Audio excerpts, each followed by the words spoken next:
Years ago, I was driving to lunch with a buddy of mine, and we passed a little neighborhood bar right in the middle of this older residential part of town, sort of like this place.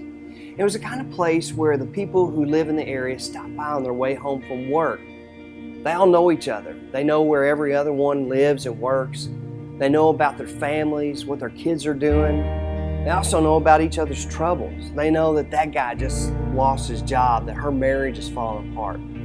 There's something familiar and comfortable about being in the place, and they all look forward to spending a little time there regularly. Now, these aren't necessarily the closest relationships they have in the world, but a genuine need is met there. The need to be known, to be around people who know them and someone interested in their lives. Well, I hardly noticed the places we were driving by, but my buddy said, "I wish we had a place like that."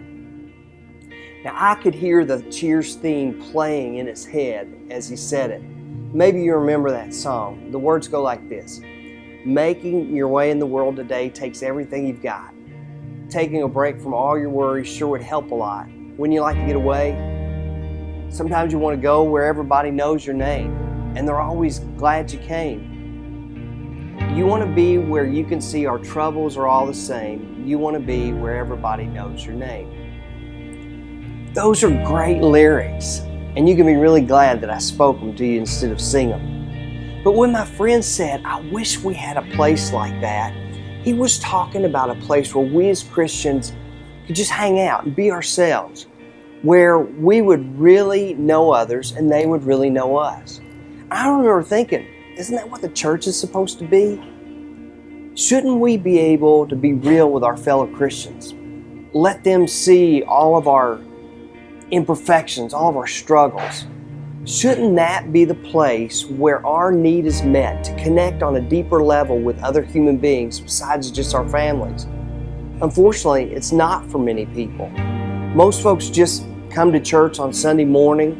They walk into a big room full of a bunch of people. They might say hi to somebody, talk a little bit about the weather or the game or whatever, but they never get past all the surface stuff.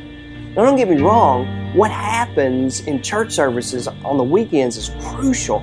When we need those times of singing together about the greatness and goodness of God, and we need to hear somebody teach us about the amazing truths found in the Bible, and we need to be around other people who want the same thing, even if it means sort of being by ourselves in the middle of a big crowd. But that's just not enough. We need more. We've got to go deeper than that. We need to be where everybody knows our name. And not like in a neighborhood bar, but we need to connect with people who have connected with God and who will help us get better connected with Him too. That's why we do small groups. It's there that we can experience genuine community. The early church was just the same. We see in the beginning of the book of Acts in the Bible, there are about 120 people meeting together to see what was going to happen next. You see, Jesus had completed all the stuff He came to do, and He had left them to go back to heaven. He told them to hang around and pray and wait. And then He sent His Holy Spirit to live in them, and it was amazing. They spoke in a bunch of different languages about all the amazing things God does for us. It just so happened that there were people in Jerusalem that day who spoke all of those languages. So they got to hear the good news about Jesus in a way they could understand. Then Peter, one of Jesus' followers, got up and spoke in front of the crowd, a huge crowd for the first time in his life. And it was all so powerful that 3,000 people decided to become followers of Jesus Christ that day. What do you do with over 3,000 people? How do you meet their spiritual needs and help them grow in this new relationship to God? Well, I don't think they had a specific plan. It just happened. They wanted to be together and to know each other, so they did what came naturally. They met in each other's homes. So over the next few weeks, we're going to do the same thing. We're going to get together and talk about what the early church gained from these times together, because we believe we can do the same thing today. There are things that can be accomplished in our lives in a small group setting that just can't happen in our large gatherings. So today, I just want you to get to know each other. Talk about your expectations for this group. We've got some questions that'll help you get the discussion started. So have a great time.